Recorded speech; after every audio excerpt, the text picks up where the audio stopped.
नमस्ते साथियों। जैसा कि हमारा एसएसजीडी का बैच चल रहा है, इसमें हमारे पार्ट 2 आज हम पढ़ेंगे।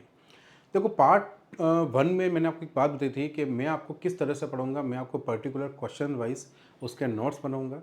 इनिशियल में 1 महीना ऐसा हो सकता है कि आपको थोड़ा-सा लगेगा स्लो, क्योंकि क्या होगा कि कोई भी क्वेश्चन आएगा, अब वो ऐसा नहीं होगा, वो एक पर्टिकुलर क्वेश्चन होता है।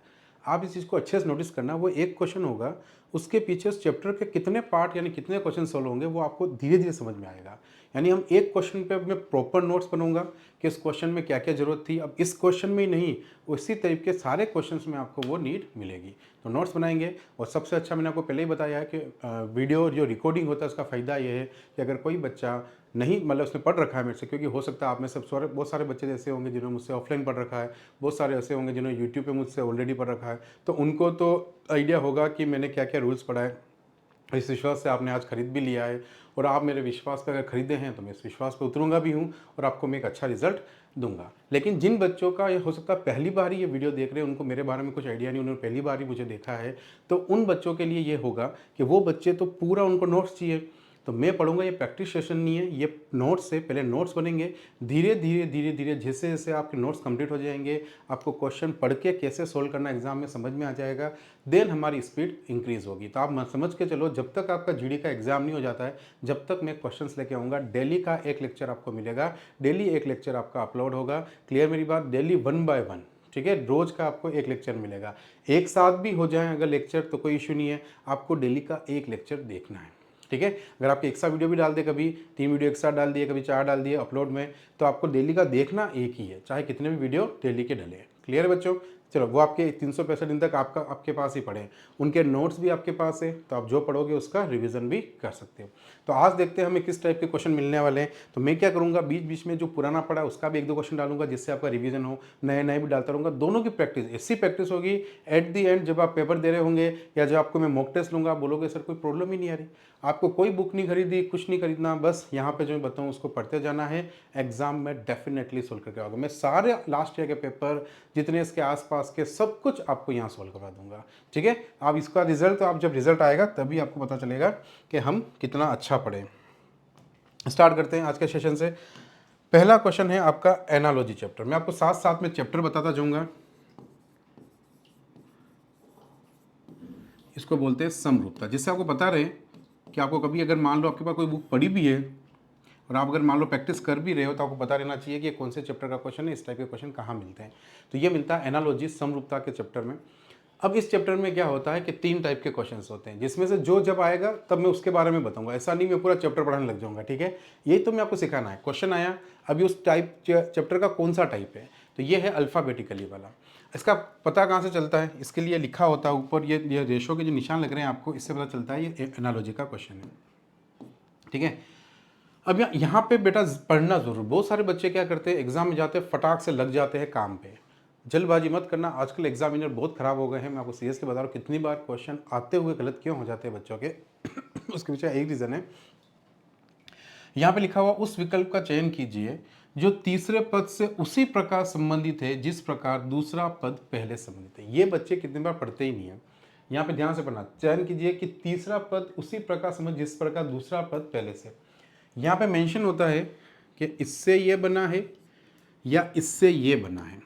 अगर वो बोलता कि तीसरा पद जिस प्रकार पहले से संबंधित है, तो आप बताइए यहाँ पर ये वाला पद इससे क्या, तो आपका अलग क्वेश्चन हो जाता।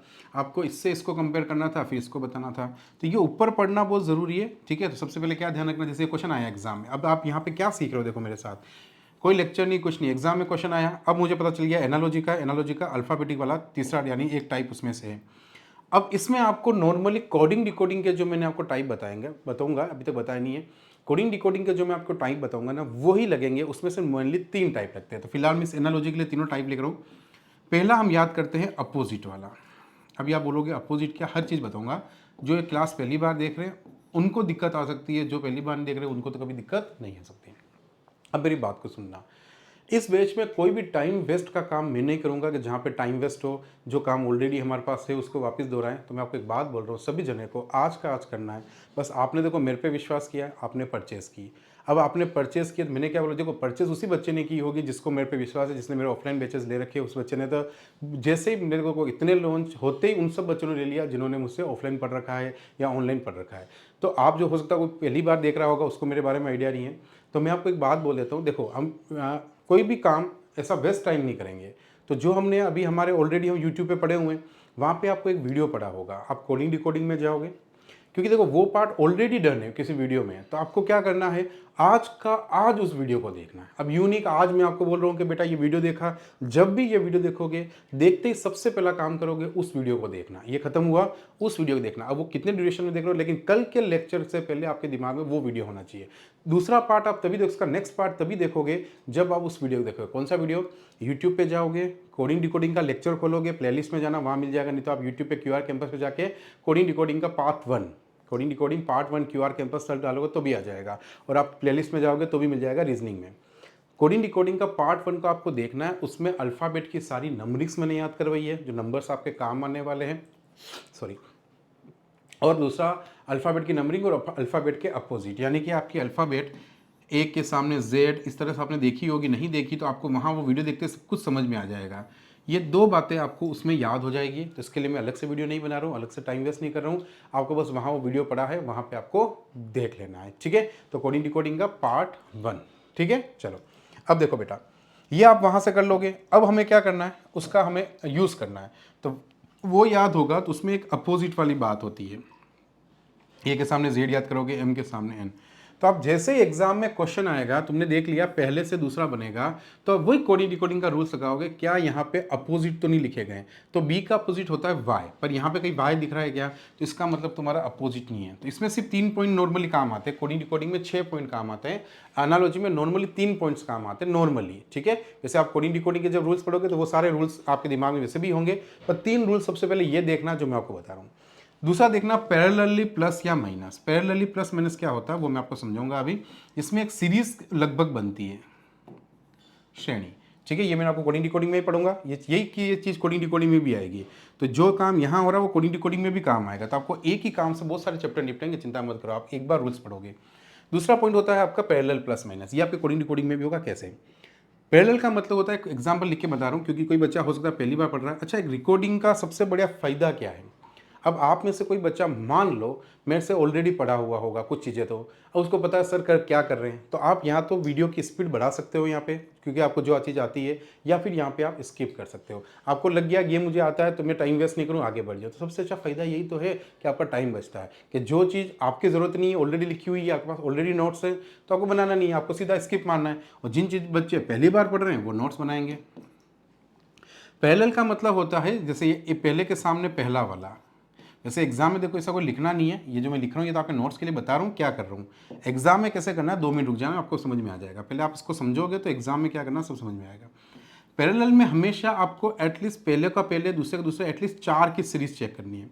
बी से एल करते हैं, यानी इसका नंबर आपको भी नंबर भी याद नहीं होंगे। जिस जब वो आप कोडिंग डिकोडिंग का जब लेक्चर देख लोगे ना, जो मैंने आपको बोला है कोडिंग डिकोडिंग का फर्स्ट लेक्चर, उसके बाद आपको नंबर भी याद होंगे, उसके बाद अपोजिट भी याद होंगे। तो वो आज तक याद नहीं है, पर अगले पार्ट में आने से पहले आपको वो क्या करने हैं, याद करने हैं। तो अगले पार्ट के बाद ये कभी नहीं बोलोगे कि हमें याद नहीं है, फिर याद नहीं है तो आपकी गलती है। आपको मैंने क्या बोला, विश्वास कर रहे हो तो जो काम मैं बोलूँगा आपको उसी दिन करना है, ठीक है। आप करते हो तो आप डेफिनेटली सक्सेस पाओगे। आपके मैथ्स रीजनिंग का एक भी नंबर नहीं कटने दूंगा, इतना मेरे पे जिसको विश्वास है उन्होंने तो ले भी लिया है बिना मेरे बोले। और जिनको विश्वास नहीं है लेकिन जो पहली बार मुझसे जुड़ रहे हैं वो एक बार मुझ पर विश्वास करेंगे तो अगली बार तो अपने भाई बंधुओं को सबको बोलेंगे कि अगर आपको मैथ्स रीजनिंग पढ़नी है तो QR कैंपस ज्वाइन कर ले, इसके अलावा कुछ सोचने की ज़रूरत नहीं है बस।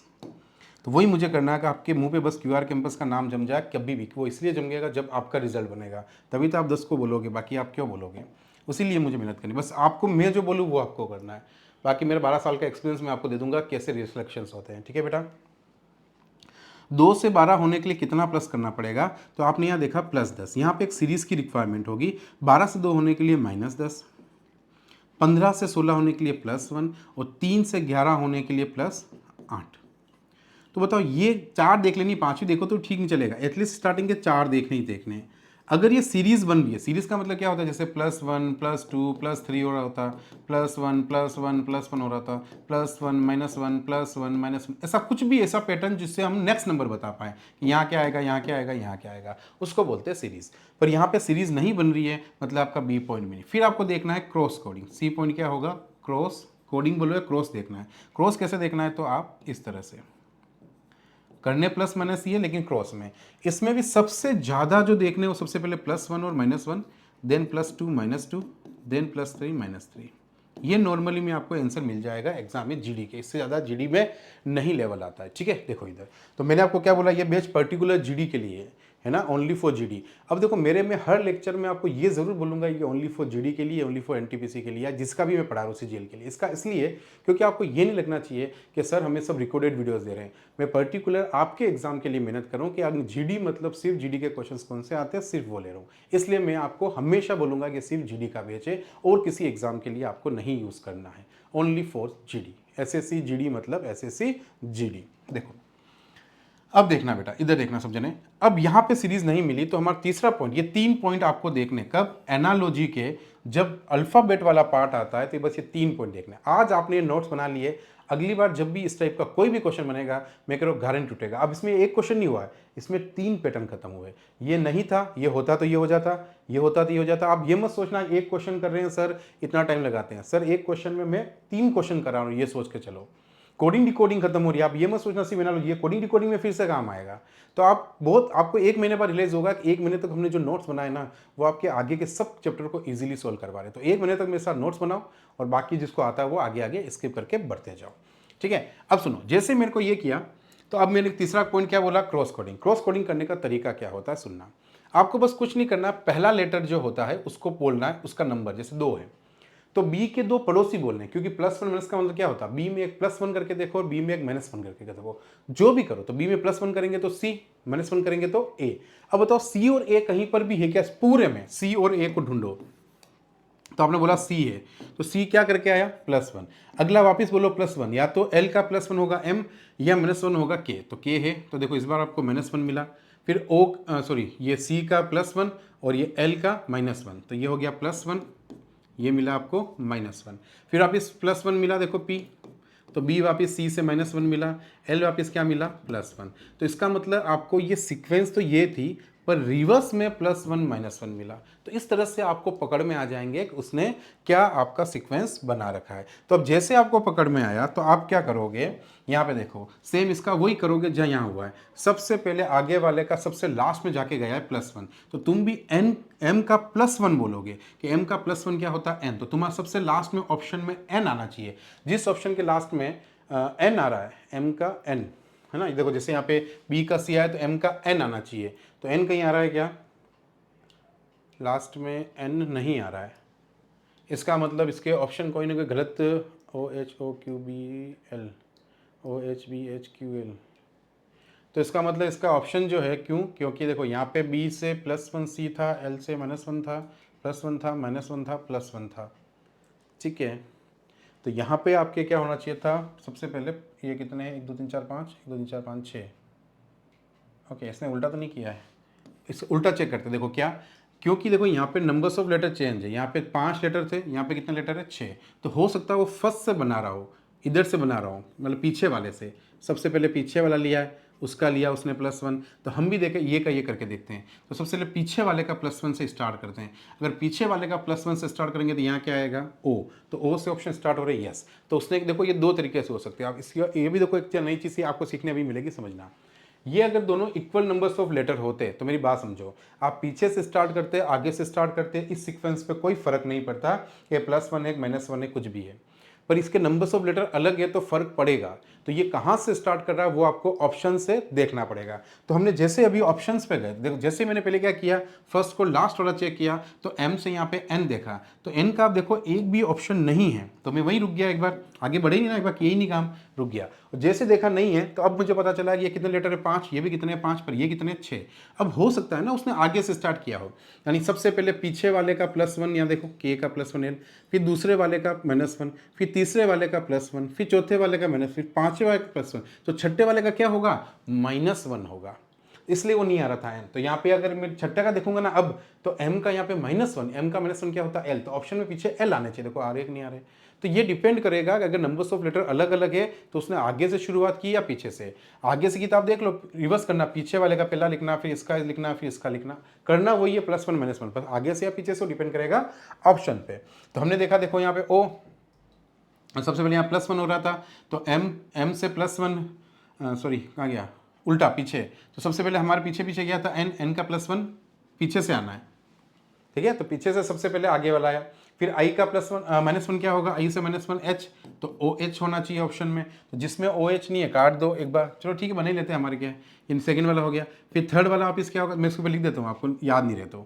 तो सबसे पहले हमने क्या किया, पीछे वाले का लिया है, तो +1 लिया सबसे पहले आगे ही आगे, इसका यहाँ पे +1 लिया, फिर -1, फिर +1, फिर -1, फिर +1। तो देखो -1 अब +1 आएगा, तो तीसरा कौन है, जी का +1 वापिस क्या होगा, एच। तो देखो ओ एच एच के ऑप्शन मिल जाए, एक ही ऑप्शन दिख रहा है आपको ओ एच एच, तो आपका ऑप्शन पूरा करोगे तो यही होगा, बाकी बनाने की जरूरत नहीं है, मैं बना देता हूँ, लेकिन तो भी मैं आपके लिए बना देता हूँ। तो आर का वापिस क्या करोगे, -1, -1 करोगे तो आपको क्या मिलेगा, आर के -1 क्यू, 18 को 17, और ए का वापिस +1 करोगे तो क्या मिलेगा, बी, और एम का वापिस -1 करोगे तो क्या मिलेगा, एल। तो बताओ ये पूरा आंसर है या नहीं है। तो देखो एक छोटा सा क्वेश्चन भी टफ हो सकता है अगर आप छोटी छोटी बातों का ध्यान नहीं रखते हो। तो ये 3 पॉइंट्स आपकी कॉपी में होने चाहिए, और ये 3 पॉइंट आज ही दिमाग में फिक्स होने चाहिए। जितना होमवर्क बोलूँ बस उतना करना, बाकी तुम्हारा जो भी दूसरे सब्जेक्ट है, चाहे इंग्लिश पढ़नी है, हिंदी पढ़नी है, जीडी के दूसरे जो भी सब्जेक्ट है आप पढ़ो। सिर्फ मैथ्स रीजनिंग, इसको मैं बोलूँगा रीजनो मैथ आप मेरे ऊपर छोड़ना, रीजनिंग और मैथ्स, इन तीनों की टेंशन आप खत्म कर देना। उसके अलावा आपको कुछ नहीं सोचना है, आपको बस यहाँ जितने क्वेश्चन मैं करूँ उनको यहाँ पे फिक्स, मतलब जितने क्वेश्चन हो रहे हैं यहाँ पे फिक्स हो रहे हैं, तो एग्जाम में ऐसा कोई क्वेश्चन नहीं होगा जो आपके दिमाग में हो वहाँ नहीं आए, ठीक है। इतना एक बार मेरे पे विश्वास करके देखो, तुम 2 सब्जेक्ट तुम्हारी तैयारी करो, ये 2 सब्जेक्ट मुझ पे छोड़ो, फिर तुम देखो तुम्हारा सिलेक्शन कैसे नहीं हो सकता है, ठीक है। 110% सिलेक्शन होगा। और मैं आपको वापस बोल देता हूँ, उन बच्चों ने तो मेरे को अभी तक बोलना ही नहीं पड़ा, उससे पहले कितने ही परचेज हो गए, क्योंकि जिन बच्चों ने मुझसे ऑफलाइन पढ़ रखा है, जिन बच्चों ने मुझसे ऑनलाइन पढ़ रखा है, तो इतने परचेज हो गए हैं जो मैंने भी उम्मीद नहीं की कि इतना विश्वास करते होंगे बच्चे मुझ पे। लिटरली मेरे को इतना विश्वास नहीं था। मैंने लॉन्च किया उसी 3 तारीख को, मतलब शाम तक इतने, मतलब 100+ हो गए हैं लगभग। आप सोचो इतने बच्चे इतना विश्वास दिखा दिए, मेरे लिए तो बहुत बड़ी बात है। मैंने जबकि एक वीडियो भी नहीं डाला था, तो इसका मतलब कुछ तो मेरे बच्चे पे विश्वास रखते हैं, और मैं गारंटेड बोलता हूँ आपके इस विश्वास पे मैं 110% कायम हूँगा। और आप अगली बार अपने कलीग्स को, अपने दोस्तों को ज़रूर बोल रहे होंगे, जानना है कोई भी एग्जाम निकालना है तो खरीद ले बस। मैथ्स रीजनिंग की टेंशन आपके किसी बच्चे की ज़िंदगी में नहीं रहेगी, ये मेरा प्रॉमिस है। और इस पर मुझे बहुत मेहनत लगेगी, पर मेहनत मैं इतनी करूँगा, बस आपका सिलेक्शन करा के रहूँगा। मैथ्स रीजनिंग में तो प्रॉब्लम नहीं होगी, दूसरे सब्जेक्ट आप कितना पढ़ रहे हो वो मैं नहीं कह सकता।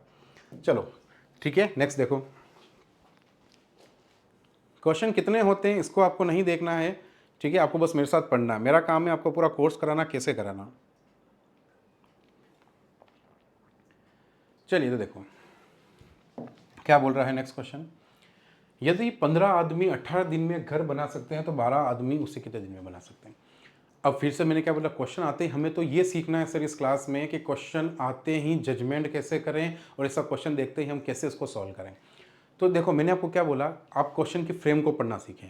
जब भी कुछ भी कोई पर्सन किसी दिनों में, घंटे में कुछ काम कर रहा हो, कुछ भी काम, आदमी ज़रूरी नहीं है। जैसे मैं बोलूँ कि 5 गाय 5 बोरी घास 5 दिन में खाती है, अब वापस मेरी गाय ली, अब वापस कुछ काम लिया नहीं लिया, वो कितने दिन में खाएगा। इस टाइप का जो क्वेश्चन है, पर्टिकुलर किसी पर्सन से कोई काम इतने दिन में करा रहा है तो इतने पर्सन बढ़ा दे या घटा दे, वो आदमी उस काम को कितने दिन में करेंगे, ऐसा कुछ भी दिन और आवर्स पे कोई भी बात करे जिसमें टाइम की बात हो रही, चाहे घंटे में हो चाहे दिन में हो, हमेशा ऐसा क्वेश्चन देखते हैं बिना दिमाग लगाए एक फॉर्मूला दिमाग में डाल दो, या आपके मैथमेटिक्स के टाइम एंड वर्क का जो क्या कहते हैं कंपाउंड प्रोपोर्शन का जो पार्ट है उसमें भी काम आएगा। ये फॉर्मूला रट लेना, ये बहुत जगह काम आएगा, और आपको धीरे धीरे पता चल जाएगा कौन से क्वेश्चन में देखते हम लगा रहे हैं। आप ही लगा लो, मेरी ज़रूरत ही नहीं है। तो एग्जाम में क्वेश्चन कैसे हैंडल करना वही मेरे को आपको अच्छे से सिखाना, और जो क्वेश्चन आएंगे वही क्वेश्चन हम सीखेंगे, न तो इससे ज़्यादा ना इससे कम। बस एसएससी जीडी मतलब एसएससी जीडी, नथिंग कुछ और। न तो ज़्यादा पढ़ेंगे ना कम पढ़ेंगे। स्मार्ट स्टडीज़ को बोलते हैं जितना आए उतना पढ़ो, ना तो एक्स्ट्रा पढ़ने की ज़रूरत है ना कम पढ़ने की ज़रूरत है। तो देखो 15 लोग हैं, ठीक है, 15 आदमी 18 दिन में, तो जैसे ही मैंने बोला 15 आदमी 18 दिन, तो बताओ इस MDH में M का मतलब होता है मैन, D का मतलब डे, H का मतलब आवर्स और W का मतलब कम। तो मैं एक बार फिलहाल लिख दूँ नोट्स के लिए, आपको मान लो जो PDF देखो तो ये मैन, ये डे, इसकी फुल फॉर्म, ये आवर्स और ये वर्क, सेम उधर भी है, बस 2 है, ठीक है।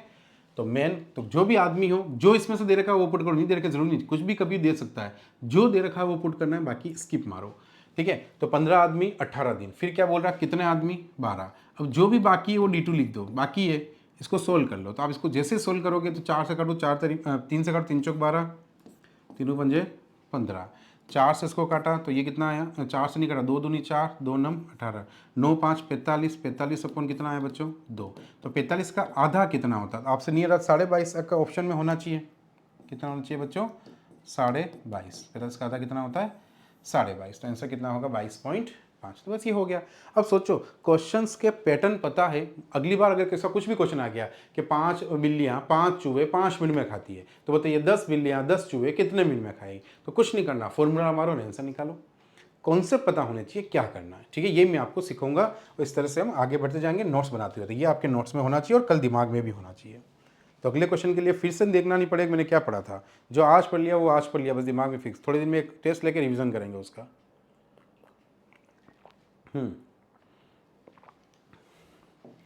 नेक्स्ट क्वेश्चन देखो, जिन बच्चों का आता है, मैं यहाँ से हटता हूँ। देखो ऑनलाइन का एक फ़ायदा और बताता हूँ, रिकॉर्डेड वीडियोस का। लाइव का भी वो फ़ायदा नहीं हो सकता जो रिकॉर्डेड वीडियो का फ़ायदा होता है। मैं आपको एक वीडियो का फ़ायदा बताता हूँ। जैसे मैं हटूँ, मैंने क्वेश्चन किया, नेक्स्ट हटा, आपको क्या करना है, अगर आप ऑलरेडी मुझसे पढ़े हुए हैं या ऑलरेडी आप पढ़े तो पहले आपको पॉज करना है।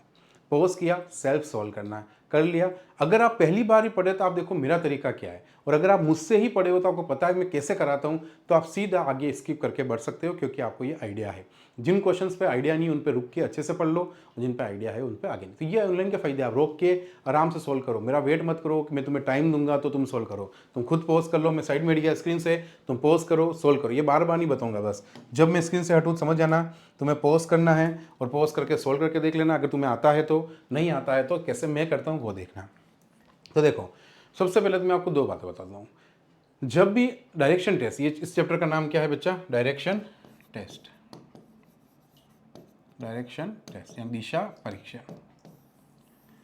ठीक है। अब डायरेक्शन टेस्ट का जब भी क्वेश्चन आए आपके सामने, सबसे पहले तो आपको दिमाग में ये बात पता होनी चाहिए कि आपका जो ये लेफ्ट हैंड का जो ये वाइट वाला पार्ट है, आज के बाद जब भी हम रीजनिंग के किसी भी चैप्टर क्वेश्चन करें, जिस चैप्टर में लेफ्ट राइट की जरूरत पड़े, चाहे सिटिंग अरेंजमेंट हो चाहे कोई सा भी लेसन हो, लेफ्ट राइट की बात हो रही होगी, तो जो आपका जो लेफ्ट हैंड है, लेफ्ट वाला आपका ये वाला, आप ऐसे देख रहे हो मुझे तो, ठीक है, इस वाले पार्ट का ये वाइट वाला जो पार्ट है वो राइट है। आपका जो बायां हाथ है उसका जो वाइट पार्ट है वो क्या है, राइट है, फिक्स कर लेना। और जो नाखून वाली साइड है वो क्या है बच्चों, लेफ्ट है, ठीक है। आगे बढ़े। अब ये जो पोर्शन है ना, उंगलियां, ये आपको उस तरफ रखनी है जिधर आदमी का चेहरा है, मतलब उंगलियां हमेशा कहाँ रहेगी, जिधर आदमी देख रहा है। जैसे मैं ऐसे देख रहा हूं तो ये उंगलियां ऐसे, ये पोर्शन हमेशा नीचे रहेगा। ये हमेशा क्या कहलाएगा, राइट, ये हमेशा क्या कहलाएगा, लेफ्ट। उंगलियां कहाँ रहेगी, जिधर आदमी का क्या होगा, चेहरा होगा। और ये पोर्शन कहाँ होगा, हमेशा नीचे। अब अगर मैं ऐसे मुड़ जाता हूं तो ये क्या हो गया, राइट, ये क्या हो गया, लेफ्ट। अगर मैं ऐसे मुड़ता हूं तो मेरा ये राइट है, ये लेफ्ट है। यही काम हम यहाँ पे कैसे करेंगे, तो यहाँ पे जब कोई पर्सन चलेगा तो जिधर उसका फेस होगा उधर हम उंगलियां कर देंगे। चाहे वो ऐसे जाएगा तो ऐसे उंगलियां करेंगे, ऐसे जाएगा तो ऐसे उंगलियां करेंगे, ऐसे आएगा तो ऐसे उंगलियां, ऐसे जाएगा तो ऊपर उंगलियां, इसी हाथ की।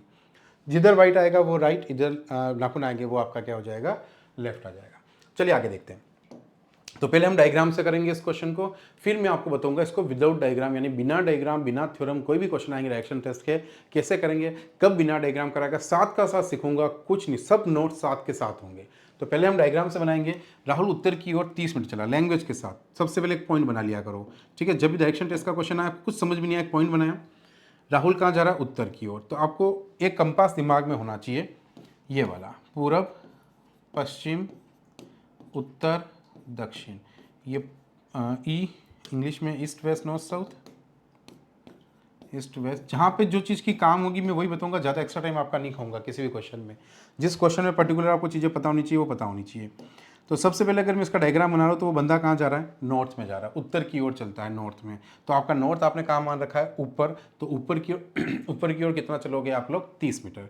तो आपको एक लाइन खींच देनी है ऐसे 30 मीटर। ये खींच दी मैंने एक लाइन 30 मीटर, यानी एक आदमी इस रोड पर चल गया, यहाँ पे एक रोड थी, उस पर चल के आया 30 मीटर। अब उसको यहाँ से जहाँ भी जाना होगा ना, तो पहले मैं अपना हाथ रखूंगा ऐसे, अगर लेफ्ट राइट जा रहा है तो जैसे वो गया तो उसका फेस ऐसे होगा, तो मैंने कहा जिधर आदमी का चेहरा उधर आपका हाथ, इधर क्या होगा राइट, इधर क्या होगा लेफ्ट। अब देखते हैं, चला फिर वह क्या मुड़ा, लेफ्ट यानी कि बायां, लेफ्ट यानी बायां। लेफ्ट और राइट को हिंदी में क्या बोलते हैं, बायां और दायां। आप धीरे इसको याद कर लेना अगर आपको याद नहीं है। बहुत सारे बच्चे बोलते हैं कि सर ये क्लास में मेरे है ना ऑफलाइन में, सर ये आप बायां कर सकते हो याद रखने के लिए, ये दायां कर सकते हो। मैं उनको एक ही बात बोलता हूँ, तुम मान लो एग्जाम हॉल में बैठे हो, तुम अगर ऐसे कर रहे हो, अपना डी चेक कर रहे हो, और उस समय सामने कोई मैडम आ गई और उस मैडम को ही लगाई तो मेरे को देख के ऐसे करा, तो तुम बताओ तुम्हारी क्या हालत होनी है। तो ये बायां दायां फालतू काम अपने नहीं कर रहे, याद करो, लर्न करो चीज़ों को अगर याद नहीं है। लेफ्ट मतलब बायां, राइट मतलब दायां, ठीक है। जैसे उसने बोला लेफ्ट, तो आपका हाथ आपने ऐसे रखा, बता नाखून इधर आ रहे कि नहीं आ रहे, तो इधर लेफ्ट। तो जैसे इधर लेफ्ट आया तो आप ऐसे मुड़ गए इधर, ठीक है। लेफ्ट मुड़ा और 63 मीटर चला, तो आपको बस इससे थोड़ा सा ज़्यादा दिखाना, जो ही बनाओ 63 यानी थोड़ा सा बड़ा दिखा दो, हल्का सा बड़ा होगा तो भी चलेगा, इस लाइन से थोड़ा सा बड़ा दिखना चाहिए। तो 63 मीटर चला, फिर वह लेफ्ट मुड़ा, बताओ मुझे यहाँ से लेफ्ट कहाँ हो रहा है, नीचे, फिर वह लेफ्ट मुड़ा और 14 मीटर चला। ये पूरा 30 है, तो 14 उससे कम होना चाहिए कि नहीं, आपकी इच्छा हो जितना कम बनाओ, इससे कम दिखाना। आप चाहे 14 यहाँ तक बनाओ, यहाँ तक बनाओ, यहाँ तक बनाओ, इतना बनाओ, कोई फर्क नहीं पड़ता। 30 से हटाना छोटा, तो कितना भी बना के छोटा दिखाना है। 14 मीटर बनाया, तो बताइए प्रारंभिक बिंदु से सबसे छोटी दूरी ज्ञात कीजिए। तो क्वेश्चन बोल रहा है इस पॉइंट से ये दूरी हमें क्या निकालनी है बच्चों, फाइंड आउट करनी है। इस पॉइंट से ये दूरी जो हमने मिलाई, ये हमें क्या करनी है, फाइंड आउट करनी है। ये कितनी दूरी होगी। अब यहाँ पे मेरी बात को गौर करना, सुनना अच्छे से, क्या सीखना है आपको। अगर आप डायग्राम से कर रहे हो तो डायग्राम तो बन गया आपका, पर निकालनी मुझे ये दूरी है। अगर यहाँ से ये दूरी निकालनी होती तो मैं बोलता 63, कितनी बोलता बताओ 63, पर निकालनी तो ये वाली है। बट आप ध्यान से देखो तो यहाँ पे ट्राइंगल बन रहा है कि नहीं बन रहा है। अगर मैं यहाँ से ये मिला देता हूँ जो सीधी वाली दूरी, तो जैसे ही मैंने ये मिलाई, तो बताओ मेरा त्रिभुज का शेप बना कि नहीं बना, समकोण त्रिभुज। ये सा एक त्रिभुज बनता है समकोण, ऐसा बनाओ ऐसे बनाओ, कोई भी यहाँ पे बस समकोण होना चाहिए, त्रिभुज बन गया। अब जैसे ये त्रिभुज बना, तो बताओ ये यहाँ से यहाँ तक आपके, अगर ये 14 है तो ये भी 14 ही होगी। फिर तो पूरी 30 है तो ये कितनी होगी, 16 होगी। नीचे वाली कितनी होगी, 16। ये 16, ये 14, कुल मिलाकर 30 हो गई कि नहीं हो गई, 16 + 14 30। और ये अगर 14 थी तो यहाँ तक ये भी 14 थी, ये कितनी हो गई 16। अब आपको एक त्रिभुज की देखो, ये वाली भुजा में ये लिख देता हूँ 63 मिली, और त्रिभुज की ये वाली भुजा 16 मिली। तो बताओ आपको तीसरी भुजाएं निकालनी है। तो नॉर्मली यहाँ बच्चा क्या करता है, पाइथागोरस थ्योरम का यूज़ करता है। बहुत सारे तो करते भी नहीं है इसको देख के। तो पाइथागोरस थ्योरम का वो यूज़ करता है, तो कर्ण स्क्वायर बराबर लंब स्क्वायर प्लस आधा स्क्वायर, हाइपोटेन्यूज का स्क्वायर बराबर लंब स्क्वायर करता है। लेकिन मैं मानता हूँ कि ये देखो पता होनी चाहिए, एक अलग बात है, बट ये एग्जाम में यूज़ करने लायक नहीं है, क्योंकि इसमें टाइम वेस्ट होता है। तो लंब का स्क्वायर प्लस आधार का स्क्वायर, यानी कि h बराबर √b का स्क्वायर प्लस एल का स्क्वायर। तो ये हमारे काम का नहीं है, क्योंकि इसमें क्या टाइम कंज्यूमिंग है, इतना बच्चा करता भी नहीं है, टाइम कंज्यूमिंग लगता है। तो हमें क्या करना है वो मैं आपको सिखा रहा हूँ। देखो इस क्वेश्चन के लिए जितनी रिक्वायरमेंट है पहले हम वो सीखेंगे, जब अगला क्वेश्चन आएगा इसी टाइप का उसमें क्या क्या लगाना तब वो सीखेंगे। सब एक साथ नहीं पढ़ना, कितनी रिक्वायरमेंट पे कितना पढ़ना वो देखना है। बस आज की क्लास आपको समझ में आनी चाहिए, आज की क्लास बाद में नोट्स क्लियर होने चाहिए, बस आपको इतना करना है। एक्स्ट्रा ना तो कुछ सोचना है ना कुछ करना है। आप मेरे बच्चों एक बात याद रखना, पाइथागोरस थ्योरम चाहे आप आगे मैथ्स में भी काम आएगी, मैथ्स के क्वेश्चन भी करेंगे और हम रीजनिंग के, जब भी पाइथागोरस थ्योरम की कभी भी जरूरत पड़ेगी, यानी किसी भी त्रिभुज में एक त्रिभुज 90 डिग्री का होगा, उस केस में यहाँ पे जैसे अभी इस क्वेश्चन की बात करूँ तो यहाँ पे हमारा डेटा क्या था 16 और 63। जैसे मैं बोलूँ यहाँ पे आया 16, यहाँ आया 63 और मुझे ये निकालना मान लो, ठीक है। अब ये मान लो आपके जीडी का क्वेश्चन था। अब एग्जाम में मुझे क्या करना है, इसका प्रोसेस क्या होगा वो ध्यान से देखना, लिख लेना मेरे साथ साथ नोट्स। सबसे पहला काम आपको हमेशा करना होता है अनुपात। क्या करना होता है बच्चों, अनुपात, इसको बोलते हैं रेशियो। नॉर्मली रीजनिंग में जब डायरेक्शन टेस्ट में रेशियो काम आता है वो आपका 2, 3, 5 और 10, इनमें से किसी एक नंबर से इनका रेशियो चेक करना है। क्या ये दो नंबर जो आपको मिले हैं उस डायग्राम में, क्या इसका रेशियो हो पा रहा है क्या, यानी ये किसी भी नंबर से कट पा रहे हैं क्या, इन चारों में से। आपको बस इतना देख लेना, इन चारों में से कट रहे कि नहीं कट रहे, या क्या ये नंबर 2 से कट रहे हैं, क्या नंबर 3 से कट रहे हैं, क्या नंबर 5 से कट रहे हैं, क्या नंबर 10। तो किसी से ही नहीं कट रहे, छोड़ दो। तो पहली स्टेप कट रही होती तो काटते, नहीं कट रही है तो छोड़ दो। दूसरी स्टेप आपकी बोलेगी कटते तो भी छोटा ढूंढते, नहीं कटा तो दोनों में छोटा कौन है उसको ढूंढना। दूसरी स्टेप क्या होगी, स्मॉल को ढूंढना, यानी कि छोटा ढूंढना। छोटा कौन दिख रहा है वहाँ पे 16, जो भी छोटा हो उसको लिख लो। बस अब मेरी एक बात को याद रखना, सबसे पहला काम हमेशा मैथ्स में कहीं पे भी छोटा, और छोटे का अगर आधा हो रहा है तो आधा करना है, नहीं हो रहा है तो नहीं करना है, ऐसे याद रखना। या ऐसे याद रखो इवन नंबर होगा तो उसका आधा करना है, ओड का नहीं करना। या ऐसे याद रखो छोटे का अगर आधा हो रहा है तो आधा करना है, क्योंकि इवन का हमेशा आधा होता है, पूरा आधा मतलब पॉइंट्स में नहीं, आधा होता है तो आधा करना है, बाकी आधा नहीं करना है। तो यहाँ पे जैसे मैं इसका आधा करूँगा तो आधा कितना है मेरे बच्चों, 8। जो भी आधा आए उसका स्क्वायर कर दो, स्क्वायर कितना आया, 8 रानी 64। हमेशा का फिक्स प्रोसेस, न कभी चेंज होगा न कुछ होगा, फिक्स प्रोसेस, और इन दोनों के पड़ोसी लिख दो। वापस रिपीट करूँ, क्या करना है, सबसे पहले त्रिभुज आया, चेक किया क्या रेशो हो रहा है, नहीं हो रहा छोड़ो, फिर दोनों में से छोटा ढूंढा, छोटा कौन मिला, 16। अगर 16 का आधा हो रहा कर दो, और जो भी आधा है उसका हमेशा स्क्वायर कर दो, हमेशा कर दो, ये हो गया। अब इसके पड़ोसी नंबर लिखो, एक तो होता है 63, एक होता है 65।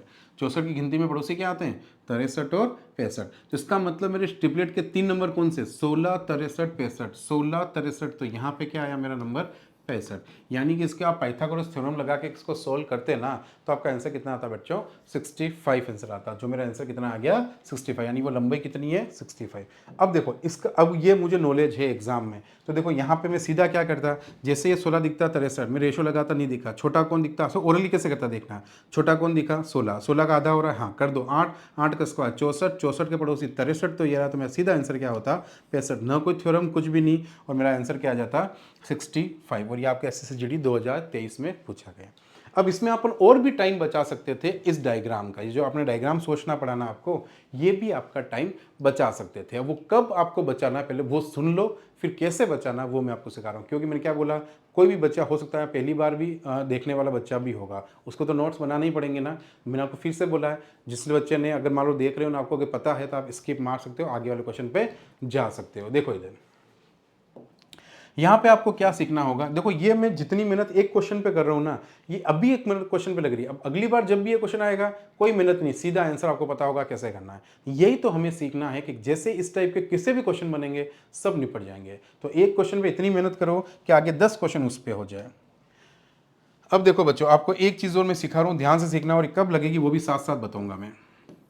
ये जो पूरब पश्चिम उत्तर दक्षिण यानी ईस्ट वेस्ट नॉर्थ साउथ, पूरब पश्चिम उत्तर और दक्षिण, ये जो आपकी दिशाएं हैं, इसको हमेशा आपको क्या करना, इस यहाँ से स्टार्ट करना है, यहाँ से, और यहाँ से स्टार्ट करते हुए पूरा सर्कल बनाते हुए यहाँ पे आ जाना है। ठीक है बेटा, तो कैसे आओगे देखो, सबसे पहले ई एस डब्ल्यू एन, ई, देखो ये ई, यहाँ पे 90 डिग्री का गैप है ना, तो ये 90 डिग्री का गैप इस लाइन को खींचोगे, ये लाइन का मतलब 90 डिग्री। फिर यहाँ पे देखो ये एस आया, मैंने एस लिखा, फिर वापस 90 डिग्री आया तो 90 डिग्री लिखा, फिर डब्ल्यू, फिर वापस 90 डिग्री, फिर एन, फिर वापस 90 डिग्री। देखो 90 के बाद वापस क्या आ रहा है, ई, पर ई ऑलरेडी यहाँ लिखा हुआ है इसलिए वापस लिखते हैं, ये सर्कल है समझो, ये एक राउंड शेप में है तो इसको ऐसे मिला दिया हमने। ठीक है, हिंदी में लिखते तो क्या लिखते हैं, पू द पू, पू से स्टार्ट करते ना पू, फिर 90 का गैप ये, फिर द, फिर 90 का गैप द प, और ये ऊ, और इसके बाद भी 90 का गैप है उसको भी खींच दिया। अब ये मुझे बस पता होना चाहिए, इसमें एक चीज़ क्या होनी चाहिए, आपके लेफ्ट राइट पता होना चाहिए। हमेशा इसमें लेफ्ट राइट जो होगा ना, बायां दायां, वो आपका जो बायां दायां आपको दिख रहा है ना, बस वही चलेगा। कोई भी हाथ को टर्न नहीं करना है, मतलब इसमें हाथ की पोजीशन यूं ही रहेगी, इसके ऊपर हाथ हमेशा ऐसे रहेगा, चाहे बंदा यहाँ हो, चाहे यहाँ हो, चाहे यहाँ हो, चाहे यहाँ हो, हाथ हमेशा यूं रहेगा।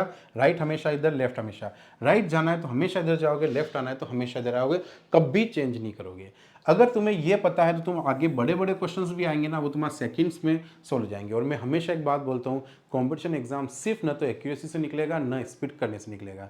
जब तक एक्यूरेसी के साथ स्पीड मेंटेन नहीं होगी, आप कॉम्पिटिशन एग्जाम नहीं निकाल सकते बच्चों। ठीक है, तो हमें दोनों ही चीज़ों को क्या करना पड़ेगा, मेंटेन करके चलना पड़ेगा। अब देखो इस क्वेश्चन को मैं इसके थ्रू कैसे करूंगा, वो चीज़ आप देखना कैसे किया जाता है। तो उसी क्वेश्चन को मैं इसके थ्रू करके दिखाता हूँ, विदाउट डायग्राम में करके दिखाता हूँ कि डायग्राम भी नहीं बनाते तो कैसे होता। देखो इधर, अब देखो ये जो डायग्राम अभी आपका जो क्वेश्चन सोल्व हुआ है यहाँ पे अभी,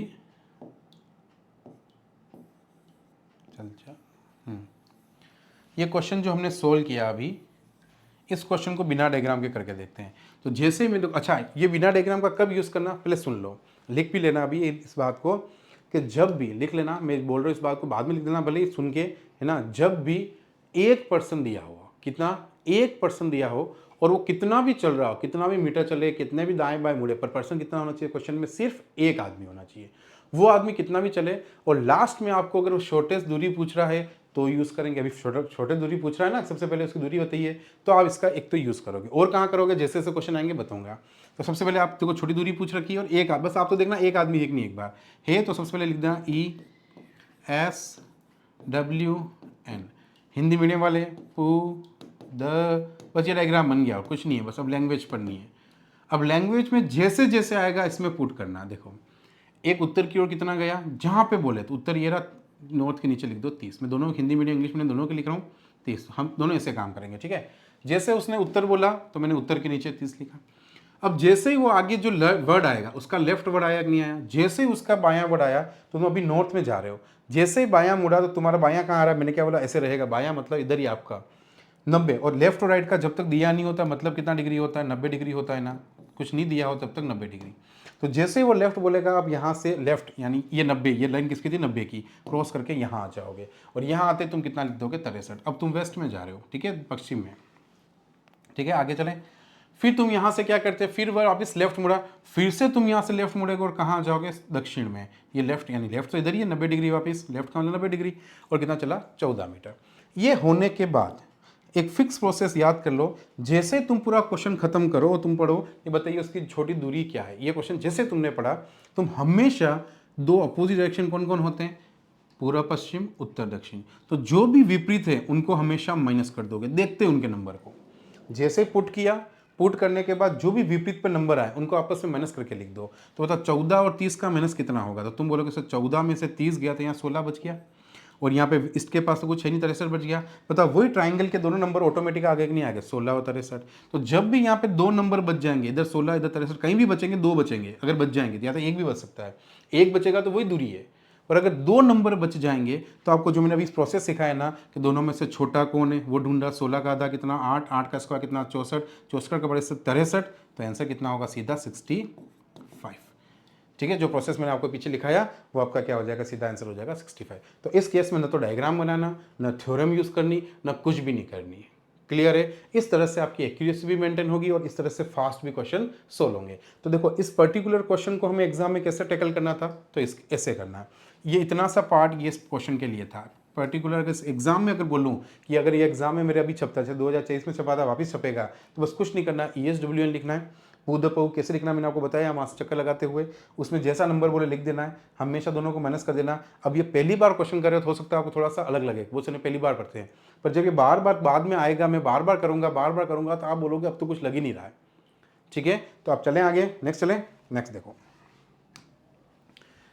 तो ये कॉन्सेप्ट के आप नोट्स बना लोगे, फिर हम आगे बढ़ते हैं। पहले देखो, जैसे मैंने आपको क्या बोला, मैं आपको टाइम दूंगा, आप पॉज करोगे, इसको सोल्व करोगे, नहीं सोल्व होगा तो मेरे को देखोगे बार बार कि ऐसा टाइप का आते हैं, आपको कैसे हैंडल करना है वो पूरा मैं सिखाऊंगा आपको, किस तरह से आपको पकड़ना है। देखो अब यहाँ पे देखना, यहाँ क्या लिखा हुआ है, एक थैले में 10 रुपये, 20 रुपये, 50 रुपये के नोटों का मध्य अनुपात। ये बहुत इंपॉर्टेंट क्वेश्चन रहता है, इसके 2-3 टाइप हैं। ठीक है, मैंने आपको लास्ट क्लास में भी कराया, वापस करूँगा। हमेशा ये क्वेश्चन आपके कहीं ना कहीं पूछा जाता है बहुत सारे एग्जाम्स में, ये तो आपको बच्चे से करना है। ये भी GD में पूछ रखा है, 2024 में ही पूछा है। देखो इधर, अब आपको क्या करना है, सबसे पहले थैले में 10 रुपये जो भी है वो पहले लिख। कभी भी देखो, मैं आपको क्या सिखा रहा हूँ, ऐसा अनुपात का क्वेश्चन आएगा, जब भी आएगा सिक्कों का या किसी का भी, तो आपका सबसे पहला जो स्टार्ट करने का रहेगा वो ये, जैसे मेरे को देखते जाओ और बस बार बार ये प्रैक्टिस करो, आपके एग्जाम में इनसे बाहर नहीं आएंगे, यही क्वेश्चन आपको बार बार करना है। ठीक है, 10 रुपये, 20 रुपये, 50 रुपये के नोटों के मध्य, ये नोट के आपको 10 रुपये का बता रखा है, 20 का, 50 रुपये नोट पहला लिख लिया। दूसरा, हमेशा जिसका अनुपात है वो अनुपात लिख लो। देखो नोटों के मध्य अनुपात 5:3:1, तो किसके बीच है, नोटों यानी सिक्के होते हैं, सिक्कों के बीच में, नोट है तो नोटों के बीच में 5:3:1। ठीक है, ये आपको, तो ये दो डेटा आपको सबसे पहले क्वेश्चन आते ही लिख लेना है। क्लियर मेरी बात। अब यहां पे उसके बाद क्या करना है वो मैं आपको अभी बताता हूं। हमेशा इन क्वेश्चन में क्या करना है, सुनना, जब भी आपको ये संख्या दे ऊपर लिख ली, जो भी उसका रेशियो दे नीचे लिख दिया। हमेशा मतलब हमेशा इसको फिक्स कर लो दिमाग में, इसके अलावा कुछ करना ही नहीं है। आगे देखो, अब यहाँ पे देखना, या तो यहाँ पे टोटल धन दे रखा होगा, यहाँ पे टोटल सिक्कों की संख्या दे रखी होगी।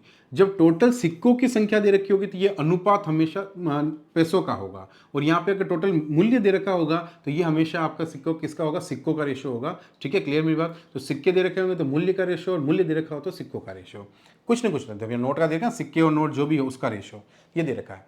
अब मुझे एक बात बताओ, मैं आपसे क्वेश्चन पूछूं 2 मिनट के लिए। अब उसने दे रखा हो कुछ भी, एक बार वो हमेशा वही देगा जो हमें चाहिए। आपसे मैं खाली क्वेश्चन पूछता हूं, मैं बोलूँ 10-10 रुपए के, मान लो ये नोट है, अब ये 5 ही नोट होती है तो रेशो में, जबकि ज़्यादा भी हो सकते, मैं नहीं कह रहा हूँ, पर मान लो 2 मिनट के लिए 5 ही होते तो तुम क्या करते? तो तुम बताओ, अगर कितने रुपए बनते, 10-10 रुपए के 5 रुपए, तो तुम क्या करते? इन दोनों को गुणा करते कि नहीं करते?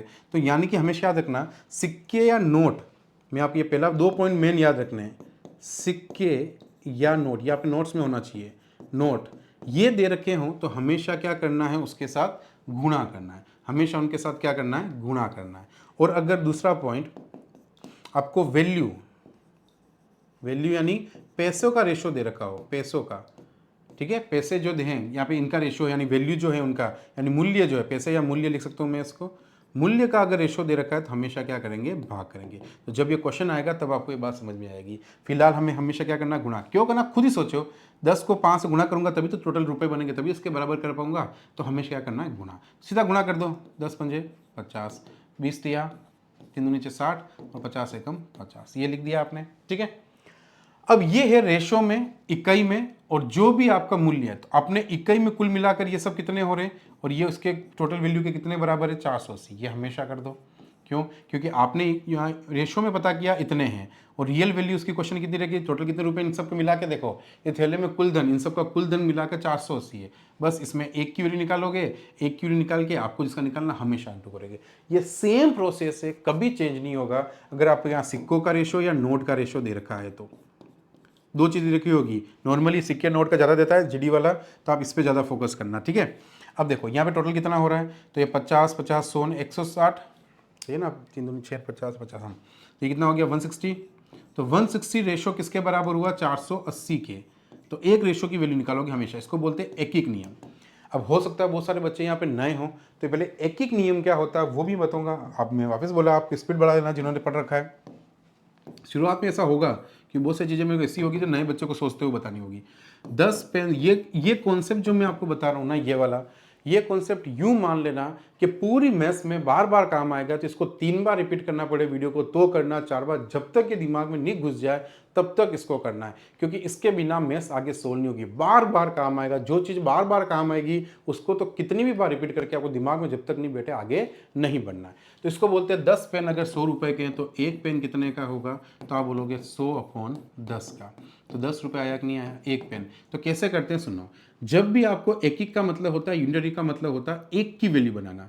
10 पेन अगर 100 रुपए के, तो इधर भी 10 का भाग दिया होगा तो ये एक बन गया, तो इधर भी हमें क्या भाग देना, 10 का। तो आप तो ऐसे याद रखना, जिसकी वैल्यू को 1 में कन्वर्ट करना है, एक बनाने के लिए 1 में, तो जो भी यहाँ लिखा हो उसका भाग सामने वाले में हमेशा देना है। और फिर 1 की वैल्यू यानी एक पेन अब 10 रुपए का, तुम्हें अगर 3 पेन खरीदने होते हैं तो अब एक को अगर तुम 3 बनाओगे तो 3 से गुणा किया, तो इधर भी एक की जो वैल्यू उसको किससे गुणा करेंगे, 3 से। तो ये वाला जो मेथड है तुम्हें दिमाग में रट्टा होना चाहिए, फिक्स होना चाहिए, बहुत बार काम आएगा। ये रेशो के केस में काम आएगा, बहुत सारी जगह काम आएगा।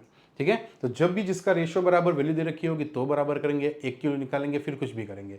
तो सेम काम यहाँ पे देखो, जैसे मैंने वो क्वेश्चन देखा एग्जाम में, यहाँ तक मेरे को पता है कि सर ने बोल रखा है कि जैसे रुपए सिक्के कुछ दिनों लिख लो, लिख लिए। फिर उसके बाद नोट सिक्कों का अनुपात लिख लो, लिख लिए। अगर नोट सिक्के हैं तो हमेशा इंटू करना है। क्यों करना, खुद रुपए बनाने के लिए भूल जाओ तो कॉमन सेंस लगाना। 10 रुपए के 5 नोट समझना, तो 10 रुपए के 5 नोट अगर होते हैं तो तुम्हारे 50 रुपए बनते कि नहीं बनते। 20 रुपए के अगर 3 नोट होते हैं तो 60 रुपए बनते कि नहीं, 50 रुपए का एक नोट होता है 50 बनते कि नहीं। तो यहाँ रुपए इसलिए बना रहे क्योंकि ये रुपए की संख्या दी हुई होगी, तभी तो उसके बराबर कर पाएंगे। तो ये हमारा रेशियो में टोटल रुपए 160 रुपये रेशियो में, और हमारी वैल्यू में कितने थे, 480। तो मैंने क्या बोला, किसी को भी पहले 1 बनाएंगे। क्या बनाएंगे, हमेशा पहले 1 बनाएंगे। क्लियर है, तो 1 बनाएंगे अगर, तो देखो इधर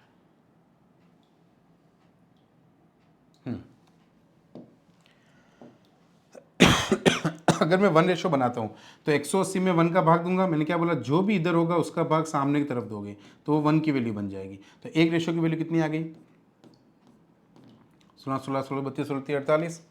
ठीक है, तो एक रेशो की वैल्यू कितनी आ गई, 48 आ गई। क्लियर मेरे बच्चों? अब 48 एक रेशो की आ गई। अब क्वेश्चन पढ़ो, उसने क्या पूछा है। तो 20 रुपए के नोट कितने हैं, 20 रुपए के कितने नोट हैं, तो बताओ 20 रुपए के ये नोट, इसका रेशो कितना था 3।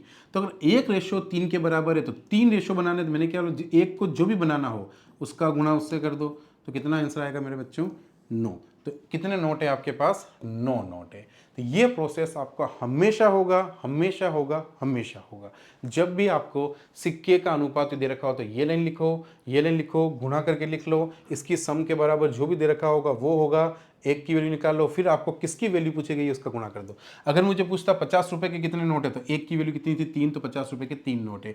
20 रुपए के कितने नोट है, तो अपने 9 आए। और 10 रुपए पूछता तो 5 रेशो की वैल्यू निकालते हैं, एक रेशो बराबर 3, तो 5 तरीक 15, तो आपने 10 रुपए कितने नोट होते हैं, 15 नोट होते। तो आप ये 2 पॉइंट दिमाग में याद रखोगे तो कभी भी ये सिक्कों वाला क्वेश्चन आएगा तो आपको प्रॉब्लम नहीं आएगी। अब ये एक बार किया, ऐसा नहीं मैं एक बार ही करूंगा, 3 महीने हैं, 3 महीने में कम से कम ऐसे 5 से 6 बार एक एक टाइप के क्वेश्चन की प्रैक्टिस हो जाएगी। तो आप सोचो आप एग्जाम में कैसे नहीं करोगे। इसलिए तो मैं देखो, मैं बताऊं एक सिंपल सी बात है, क्यों मैं जो भी क्वेश्चन लेता हूं या कोई भी मैराथन क्लास लेता हूं तो क्यों उसके क्लास क्वेश्चंस बैठते हैं। मैं एक ही काम करता हूं, मैं आपको बताता हूं, आप भी कर सकते हो अगर आपको सेल्फ पढ़ना है तो। मैं क्या काम करता हूं, एक तो सारे लास्ट ईयर के क्वेश्चन के पेपर देखता हूं, पूरा एनालिसिस करता हूं कि किस टाइप का मेनली टाइप कौन से रहते हैं। आपको भी पहले मैं इसलिए करा रहा हूं कि आपको ये दिखाने के लिए कि आपका एग्जाम टफ नहीं आता है, बहुत ईजी आता है, ठीक है, वो दिखाने के लिए हमारे लास्ट में हो गया। फिर मैं क्या करता हूं कि जो अभी रिसेंटली 3-4 साल के पेपर आए, कोई भी पेपर हुए, चाहे अभी किसी का भी पेपर हुआ 3-4 साल में, उन दूसरे पेपर को भी देखता हूं जो 12वीं पास पे है, जैसे एसएसजीडी 12वीं पे, उनको देखता हूं, इसके चैप्टर मिलाता हूं, इसका चैप्टर भी आ रहा है, इसमें भी आ रहा है, इसमें भी आ रहा है। उनके जो उस एग्जाम में क्वेश्चन दिए होते हैं वो भी मैं ले लेता हूं, क्योंकि जो 12वीं लेवल पे अगर कोई क्वेश्चन सोच रहे हैं सारे एग्जाम, तो वो इसी लेवल को सोचेंगे। तो इस तरह से मैं अपनी मैराथन क्लास बनाता हूं। अब सोचो मैं जब ये बनूंगा तो कैसे सोच के कितने सारे क्वेश्चन बना, क्योंकि मैराथन में तो 3-4 या 5-6 क्लास से ज्यादा नहीं बना सकते एग्जाम से पहले, और मैं तो 3 महीने तक बनूंगा। अब 3 महीने तक आप सोचो कितने क्वेश्चन होंगे। इसलिए तो फिर मेरा एक भी क्वेश्चन बाहर नहीं जाता एग्जाम से। इसलिए तो बच्चे मुझे जैसे ये बोला, बच्चों ने परचेस कर लिया, इसलिए परचेस कर लिया क्योंकि पता है उनको कि सर अगर डेटा दे रहे हैं, क्योंकि उन्होंने बहुत सारे एग्जाम दिए हैं, अगर रीजनिंग पढ़ के दिए तो रीजनिंग पूरी हुई है। तो आप जो भी अगर मुझे पहली बार देख रहा है, एक बार तो आपको मुझ पर विश्वास करना पड़ेगा, नहीं तो आप एक बार डेमो देख सकते हैं जिससे आपको समझ में आ जाएगा। नहीं तो मेरे वीडियो है यूट्यूब पे, अगर आपको पे नहीं कर सकते हो कोई भी, अगर आपके पास नहीं है फाइनेंशियल कैपेसिटी नहीं है, तो आप मुझे वीडियो भी यूट्यूब पे पड़े हैं, सारे देख सकते हो, ठीक है। अच्छा, मैं आपके लिए एक काम मैं कर सकता हूँ, ठीक है, वो क्या काम कर सकता हूँ सुनना। अगर आप कैपेबल नहीं है, मान लो जैसे अभी 499 रुपये मैंने इसकी रेट रखी है फिलहाल, अगर आप ये कैपेबल नहीं है तो आप एक काम ज़रूर कर सकते हैं, आप अपने दोस्तों को इसका रिकमेंड कर सकते हैं। इससे क्या होगा, देखो अच्छा डेटा तो है ही है, आप पढ़ ही रहे हो, आपके पास पैसे नहीं है, एक बार आप कहीं से पैसे अरेंजमेंट करके कोर्स खरीद लो। अब आप आपके दोस्त को क्या करो, आपने एक दोस्त है, आपने बोला यार वो उसको मैं करा रहा हूँ एडमिट, तो आप क्या करोगे, उसका नाम मुझे खाली व्हाट्सअप कर देना कि आप किसको करा रहे हो। जैसे उसके नाम से परचेज होगा, मेरी बात सुन लेना, आपने मुझे व्हाट्सअप कर दिया कि मैं इस नाम से मैंने बोला है उसको और वो आपका कोर्स खरीद रहा है, तो वो भी खरीदेगा। तो जैसे ही वो खरीदेगा, तो मैं आपको क्या बोल रहा हूँ, इस SSCGD में जैसे ही वो खरीदेगा, 50-100 रुपये का करे, तो चलो मैं आपके लिए, अब इतना भी मैं नहीं करूँ, 100 रुपये का डिस्काउंट तो मैं उसको दूंगा, उसके भी वापस ट्रांसफ़र हो जाएंगे, है ना, उसके नंबर लेके उसको ट्रांसफ़र कर देंगे। और आपको भी क्या करूंगा, मैं 100 रुपये वापस आपके पास गूगल पे से आ जाएंगे, मैं ट्रांसफ़र करवा दूंगा। मैं ये काम मैं आपके लिए कर सकता हूँ। अगर आपके पास पैसों की प्रॉब्लम है तो आप एक बंदा रिकमेंड करोगे तो उसको भी 100 रुपये का प्रॉफिट, आपको भी 100 रुपये का प्रॉफिट, दोनों के वो बैच एक बार 400 में हो गया। फिर दूसरा बंदा रिकमेंड किया, उसको अगले वाले को भी 100 का प्रॉफिट, आपको वापस 300 में हो गया। इस तरह से आपको खाली 5 बंदे आपने अगर जोड़े तो आपका कोर्स फ्री।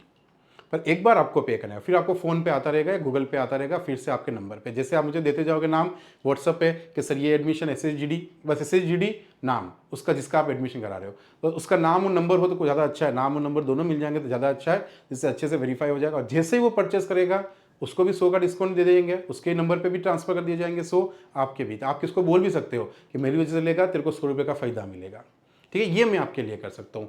और देखो इससे ज़्यादा, देखो इतना सा पेमेंट तो रखने से क्या होता है, एक बच्चा सीरियसनेस से पढ़ता भी है। अब बिल्कुल ही फ्री अगर करते ना तो बच्चा वैल्यू नहीं समझता है। वैसे ही तो ऑनलाइन की वजह से कोई वैल्यू वैसे भी कोर्स की रही नहीं। अब जो हमारी वैल्यू ऑफलाइन में है ना, इस 8-8 हज़ार रुपये रीजनिंग के लगते हैं, 10-10 हज़ार रुपये रीजनिंग के लगते हैं, तब जाके पूरा कोर्स मिलता है। वैसे तो वो वैल्यू खत्म हो गई, 500 रुपये तो कोई बड़ी रकम है नहीं।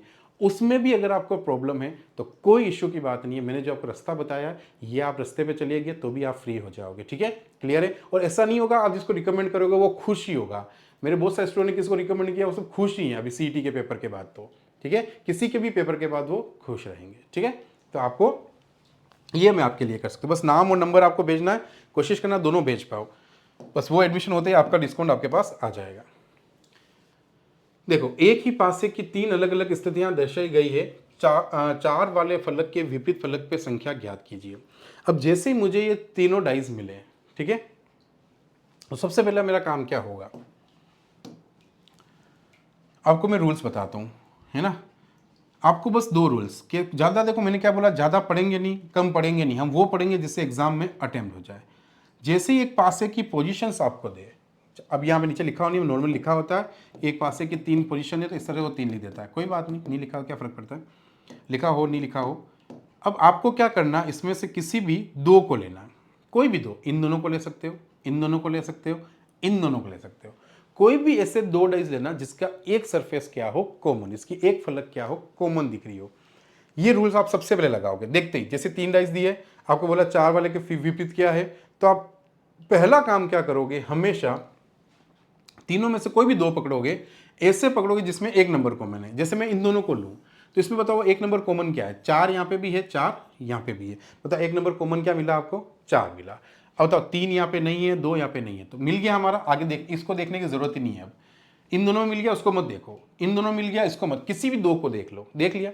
अब जो भी देखो ना, वहां से या तो घड़ी की दिशा में या घड़ी की विपरीत दिशा में, या तो क्लॉकवाइज या एंटी क्लॉकवाइज, घड़ी की दिशा या घड़ी की विपरीत दिशा, बस घूम जाना है। जैसे ही घूमोगे तुम्हें तुम्हारे विपरीत मिल जाएंगे, घड़ी की विपरीत दिशा, और कुछ दिमाग नहीं लगाना है, कुछ चैप्टर नहीं। अब बता, आपने, मैं आपको क्या बोल रहा हूँ, जैसे आपने खाली एक क्वेश्चन कर रहे हो, चाहे इसमें मैं 5 मिनट ले रहा हूँ, चाहे मैं 10 मिनट ले रहा हूँ, पर ये एक क्वेश्चन से आप ये मान के चलो, तुमने ये क्यूब एंड डाइस के जो तुम्हारे जीडी में क्वेश्चन आते हैं, उसका तुमने कम से कम 40% चैप्टर खत्म हो जाएगा खाली एक क्वेश्चन से।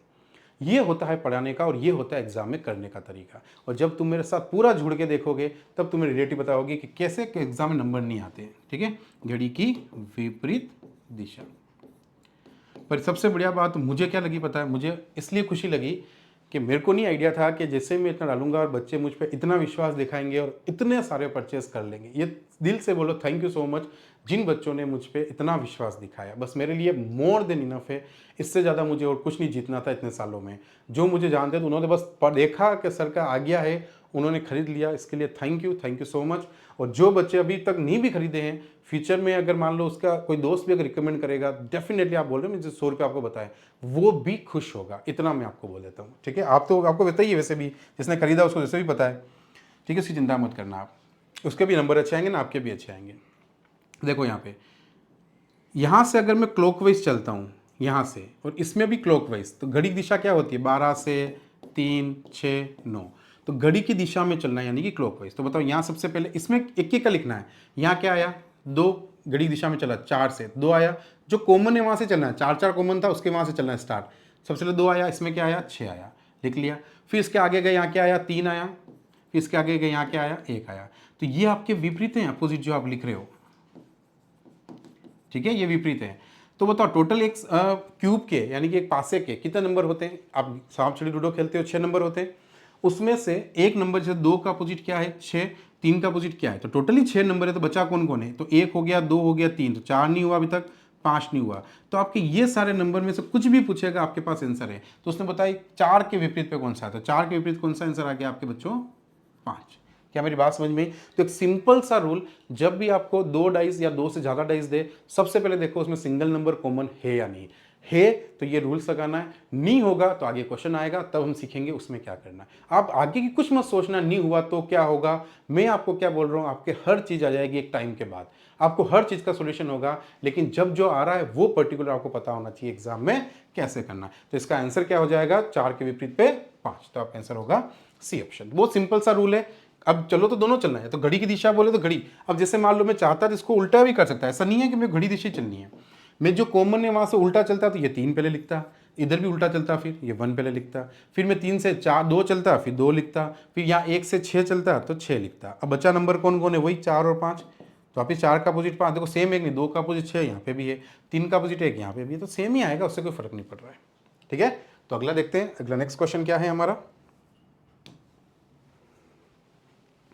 अच्छा, ये वीडियो अभी जैसे आप जो भी देख रहे हैं, आप सबको जैसा मैंने बोला है ना कि आप किसको भी बोल सकते हैं, तो वापस बोल रहा हूँ, उनका नाम ज़रूर आप मुझे पहले भेज देना खरीदने से पहले, ठीक है। वो खरीद रहे हैं, उनका पहले किसको आप रिकमेंड कर रहे हो, तो उनके नाम पहले होने चाहिए नाम। उसने, आप यूँ नहीं हो कि उसने खरीदा ना, आपको कभी बोला उसने कि यार मैंने भी खरीदा, तुम उसका नाम भेज दो, नहीं होगा। क्यों? आपके नाम टाइम से पहले उसका, बाद में उसका होना चाहिए, आपका मेरे मैसेज आना चाहिए। तो जैसे आप उसको रिकमेंड करते हो, कोई खरीदता है, आपको पता चल गया खरीद रहा है, तो आप मुझे क्या कर दो, क्योंकि मुझे आगे जवाब भी देना पड़ेगा, मैं अकेला ही नहीं हूँ, ठीक है। तो आप मुझे उसका मैसेज कर दोगे, तो जैसे मैसेज होगा मैं व्हाट्सएप पे मेरे पास रहेगा, हाँ ये पहले आया था फिर उसने परचेस किया, इस बात का ज़रूर ध्यान रखना, ठीक है। चलिए नेक्स्ट क्वेश्चन क्या कहता है हमारा, देखो इधर, जे के एल मिलकर एक किताब को 20 दिनों में पूरा कर सकते हैं, जे और के मिलकर उस किताब को 25 दिनों में पूरा कर सकते हैं, एल अकेले उस किताब को कितने दिन में पूरा कर सकता है बच्चों, ठीक है।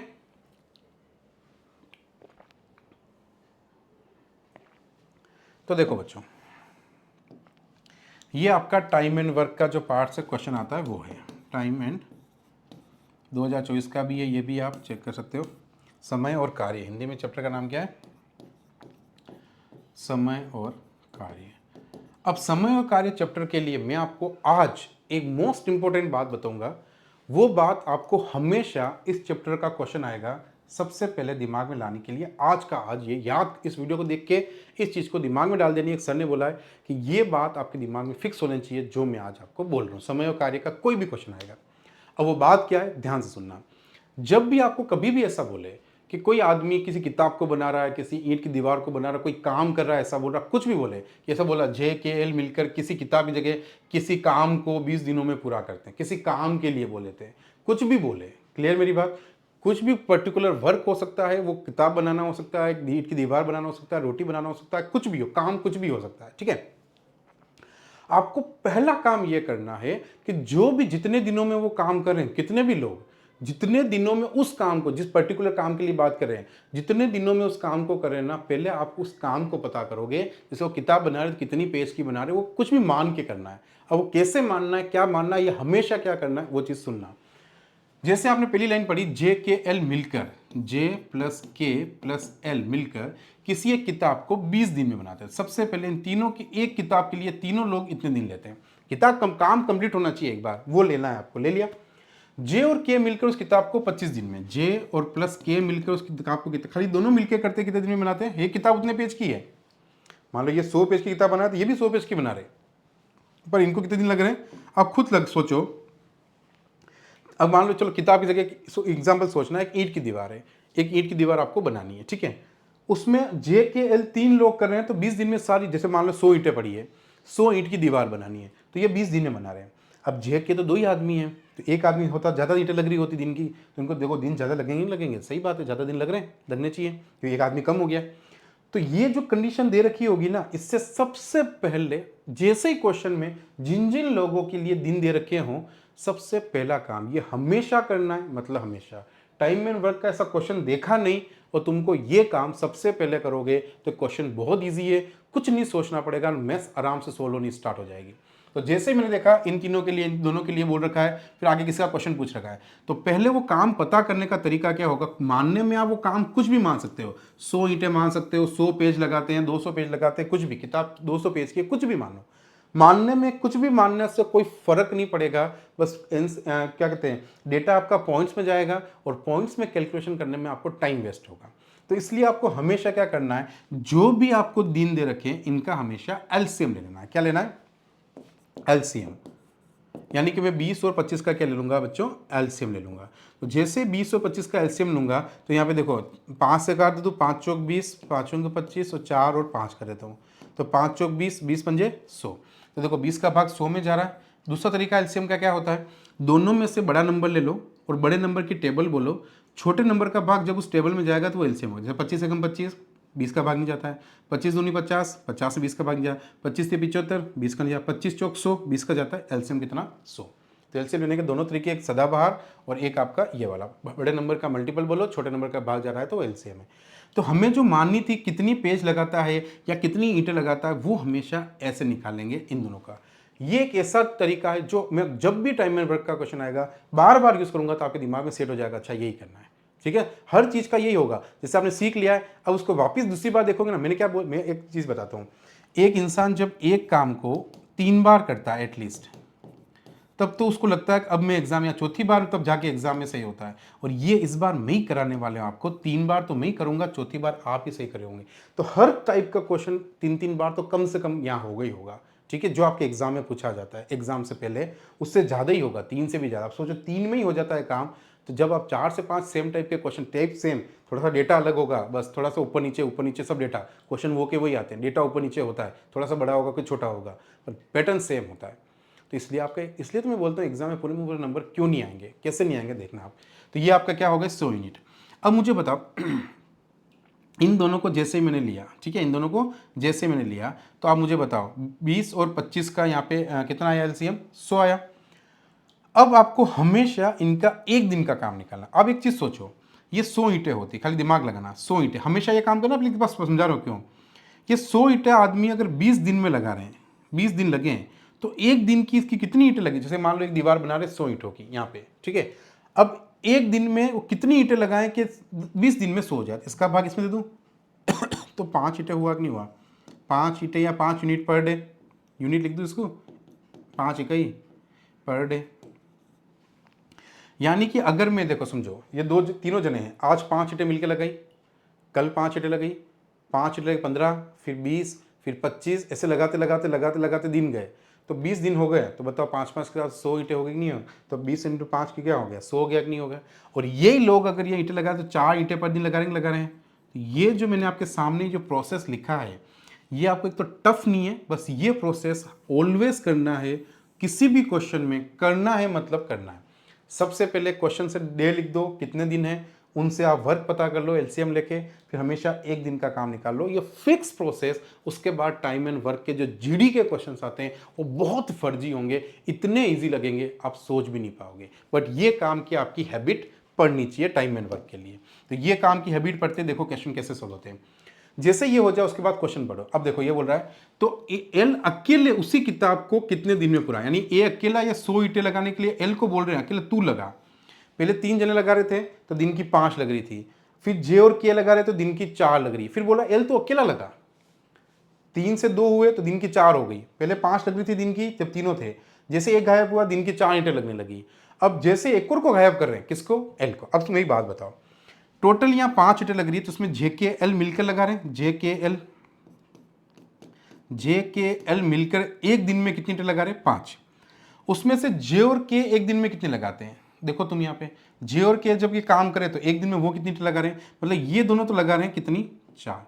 पर यहाँ पे ईंटें 5 कैसे लग रही है, मतलब एल की कैपेसिटी कितनी ईंट लगाने की, इसका मतलब 1, तभी तो तीनों मिले, जैसे ये दोनों मिले तो 4 ईंटें लगेगी हमें पता है, पर एल भी मिला तो 1 ईंट और लगने लग गई, इसका मतलब एल की कैपेसिटी एक दिन की कितनी ईंट लगाने की, 1। तो एल को अकेले बोलेंगे तो 100 ईंटें तू लगा, तो एक दिन में 1 लगाएगा, दूसरे दिन में दूसरी लगाएगा, तीसरे दिन में तीसरा, उसकी कैपेसिटी तो 1 लगाने की है ना हर दिन। तो एक एक रोटी के एक एक ईंट के हिसाब से उसको 100 ईंटें पूरा काम, यानी हमने 100 काम मान रखा है, तो पूरा काम करने के लिए इसका भाग दिया, तो 1 का भाग 100 में दो, तो 100 दिन लगे। तो आंसर कितना होगा मेरे बच्चों, एल अकेला उस काम को कितने दिन में पूरा करेगा, 100 दिन में पूरा करेगा। मेरे प्यारे प्यारे बच्चों, मैं आपको एक बात बोल देता हूँ वापिस से, कि जो भी काम मैं आपको आज बोल रहा हूँ, कि आज का मतलब आज जब भी ये लेक्चर देखो, आज का मतलब जब भी आप ये लेक्चर देख रहे हो, उसके बाद पर्टिकुलर एक तो ये वाली बात आपके दिमाग में फिक्स होनी चाहिए, पर्टिकुलर जिस क्वेश्चन के लिए जो बात मैंने बोली है वो आज की आज होनी चाहिए। कल के वीडियो नेक्स्ट लेक्चर जब भी आप देखने आओ तब ये आपके दिमाग में क्लियर होना चाहिए। और एक मैंने आपको बोला कोडिंग डिकोडिंग का फर्स्ट पार्ट, जो आपको उसके आमने सामने की वैल्यू और उसके नंबर याद होने चाहिए, मतलब याद होने चाहिए। क्वेश्चन कितने हो रहे हैं, क्या हो रहे हैं, ये आपको बिल्कुल टेंशन लेने की जरूरत नहीं है। मेरा काम है कि जिस दिन आप एग्जाम जाओ उस दिन आप रेडी होंगे, वो मेरे ऊपर है, वो मैं कैसे रेडी करूंगा, क्या करूंगा, ठीक है। बस मेरा टारगेट बना दिया है कि जिस बच्चे ने परचेस किया है उसकी मैथ्स रीजनिंग में पूरा स्कोर दिलाऊंगा, तो ये मैं पूरा करके दूंगा। वो मैं कैसे करूंगा वो मेरे ऊपर, आपका काम सिर्फ इतना है जितना मैं पढ़ूं उसको रिपीट करना, और ये जितने भी ये नोट्स है ये भी आपके पास आ जाएंगे, तो आपको पूरा वीडियो देखने की जरूरत नहीं है क्या कहते हैं रिवीजन करने के लिए। आप सिर्फ उसके नोट्स देख लोगे, क्वेश्चन देखा, हाँ ये मुझे समझ में आ गया, आगे बढ़ो। जितने भी क्वेश्चन करे आज देख लिए, हाँ सारे समझ में आ गए, लगे कि यार ये क्वेश्चन देखना चाहिए, तो उसको वापस रिपीट कर लिया, वीडियो आपके पास पड़ा रहेगा। तो ये सबसे बड़ा तरीका है, दिन का दिन में रिवीजन, दिन का दिन में पढ़ना। उसके अलावा फुल टाइम आपकी मन मर्जी जो करो, रीजनो मैथ्स यानी रीजनिंग और मैथ्स आप मेरे पे छोड़ दो, ठीक है, तो आज का सेशन आपको अच्छा लगा होगा। मिलते हैं हम नेक्स्ट लेक्चर में, अगली क्लास में। यहाँ तक अगर कंप्लीट नहीं हो तो अगली पे आना भी मत, ये कंप्लीट तो अगली पे आ जाना। ठीक है, एक दिन में 3-4 देखने की जरूरत नहीं, और स्पीड बढ़ा के मत देखना।